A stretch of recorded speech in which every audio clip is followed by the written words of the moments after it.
Είμαι σίγουρη ότι με ιδέες και αυτό είναι το πρώτο vlog του Παναγιού. Ελπίζω να σας αρέσει.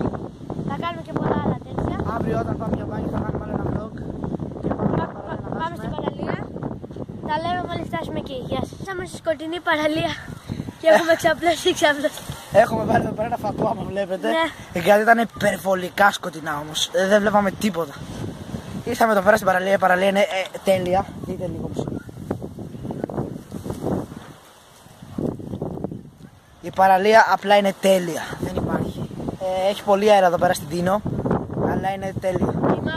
Η άμμος έρχεται η μάπα. Ναι, όντως. Έχουμε πεθάνει στην κούραση γιατί μόλις τελειώσαμε ένα παιχνίδι μπάσκετ που παίζαμε.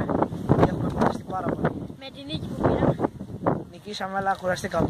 Λοιπόν, θα σας τα πούμε μόλις είμαστε στον δρόμο. Γεια σας. Εδώ πέρα βρήκαμε κάτι φίλους του Ιουσί, οι οποίοι μας κοροϊδεύουν και μας βαράνε. Όταν ξεμπλέξουμε, θα ξαναεπιστρέψουμε. Ήσαμε λίγο να περπατάμε τώρα στην παραλία. Γιατί είναι πολύ σκοτεινά και έχει πολύ αέρα.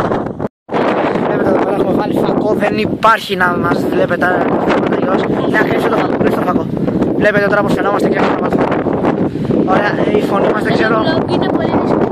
Είναι το πρώτο μας vlog και θέλουμε να γίνει μια καλή δουλειά. Θέλουμε την υποστήριξη σας να γίνεται. Καλά, αυτό δεν είναι το τίποτα άλλο. Και αυτό ήταν το πρώτο vlog. Ελπίζω να υπάρξουν κι άλλα. Την αυριανή μέρα δεν ξέρω να την τραβήξουμε. Γιατί ακούω αυτό το καιρό θα έχει περισσότερο ήλιο, περισσότερο αέρα. Θα τα ξαναπούμε. Γεια σας.